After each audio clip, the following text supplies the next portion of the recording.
The definition I like of bias is that it's a misleading cognitive tendency. So it's a way of thinking which leads us to the wrong conclusion. And of course, an unconscious bias is a misleading cognitive tendency that we're actually not aware of. So we think we're being fair, but in actual fact, we're making decisions which are unfair. A stereotype essentially is a way of categorising groups of people, so that when we meet somebody from that group, we will give them the same characteristics that we give to the group. So essentially, it's a way of clustering people together and giving them the same characteristics and treating them as if every individual is the same from that group. A culture of presenteeism is essentially a working environment where people feel they have to be at work even though they're being less than productive. And the reason why they feel they have to be at work, it can be for a number of reasons. It may be that they feel that they're just so busy and there's so much pressure that they couldn't bear the thought of being anywhere else. And that's clearly something to do with the individual. But it may actually be due to the fact that other people in that organisation feel that you can only be productive if we can see you working. Micro-inequities, it kind of follows on from unconscious bias, actually. So even though our speech and speech patterns may not be betraying any bias, there are other ways in which bias can manifest itself, which we may not be aware of, and they can be in some tiny behaviours. For example, not looking at someone in the meeting. So just that very small action of not moving your eyes to your right or to your left can actually make somebody feel excluded very quickly. But micro-iniquities also has another impact in terms of the way that we think about people. So in a meeting, I may not look at you. Right? So that's an example of a micro-iniquity during the meeting. But after the meeting, things can also occur where I will remember the contributions of some people and tend to forget the contributions of others. And that's another form. It's a cognitive bias as a way of thinking and viewing people, but it's outside of the meeting. So I'll recall the contributions of some people, and I'll recall the positive things that they've done, and I'll recall the negative things that other people have done. So I kind of end up with different assessments of two individuals. Group conformity is essentially where individuals feel they have to behave in a way which is similar to other people in the group, and they feel it's difficult for them to stand out from other people. And it can be difficult. It can be difficult not just in terms of saying it, but emotionally it can cause discomfort for people, because we like to belong to a crowd. We like to belong to a group. And group think is a more extreme version of that.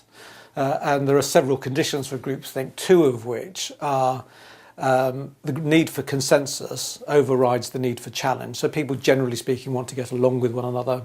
So they'll agree to things basically because they don't want to create tension or conflict within a team.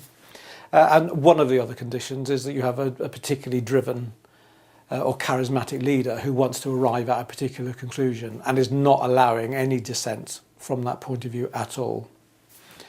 So you could say, for example, the Lehman Brothers and the collapse of Lehman Brothers, I think it's pretty fair to say that there was a culture of groupthink in the organisation. That there were people actually who were disagreeing with the strategy that the bank was embarking upon, but they were forced out. So we essentially end up with a group of people who appear to be in agreement with the direction that the two main characters who were leading the organisation at the time were embarked upon. One of the biggest areas of bias is the way that we perceive the world around us and the way that we attend to information that confirms our view of the world, and we disregard information which is contradictory. So, for example, on stereotypes, if we have a view about a particular group of people, and we come across somebody who is not like the stereotype that we have in our minds, there's now a conflict. So I hold a stereotype, and there's now somebody who's not like the stereotype. And there are two ways you can handle this. One is to say, actually, my stereotype was wrong. I need to revise my view of that group of people. But also what can happen is that you treat that individual as an exception. You are not like the others, which then basically means that you can account for this individual and accept that individual at the same time as maintaining your stereotype. They are still all the same as they ever were. So that's one way that we can maintain stereotypes. So this perception of the world is actually a very powerful kind of mechanism. But the other ways in which we can be influenced is almost without our knowledge. There's a concept known as priming. So it's the ways in which we can be influenced without realising that this is what's happened. So French psychologists, for example, carried out a study with two groups of people interviewing the same candidates. One group of people is told, go and meet your candidate, bring them back to your office, then when you finish, escort them from the premises.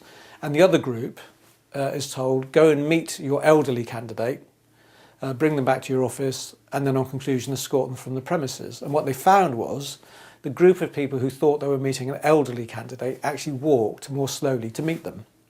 So the word elderly was enough to start triggering a different behaviour. And it was clearly a set of unconscious associations that were being made: elderly, aged, infirm, slow, I'd better slow down. Now, this wasn't conscious, but that word elderly was enough to start triggering some thoughts, which then triggered the behaviour. So priming is just it's an interesting concept, actually. So sometimes we can be influenced by things around us, what people are saying, the images around us, and we're not aware of it. My interest in unconscious bias really started with our clients who've been embarked on diversity work, and they've been doing it for 10, 15 years. And they're basically giving us the same message, that if we'd have thought about it 10 or 15 years ago, we probably would have liked to have made more progress than we have done. So there was a sense of frustration, actually. We've been doing all of this stuff, and I think in many cases it was done with a high degree of sincerity and earnestness, but their efforts were being thwarted. And I thought, well, this is just worthy of investigation, because it didn't seem to be related to a particular sector. It was kind of public and private, and then all the kind of sectors, within that. So I did some studies, did a big literature review of the psychology literature, and it quickly became apparent that there is a problem, and the problem is essentially that we're all biased, without exception. And related to that, nobody wants to admit they have bias. And so it's very difficult to have a conversation around, because it's a very emotive subject. But if you kind of accept that we're all biased to begin with, it kind of means then that we should be able to discuss this rationally, and be able to discuss its impact in a cool and detached way, but also kind of start discussing what some of the things that we can do to mitigate its effects.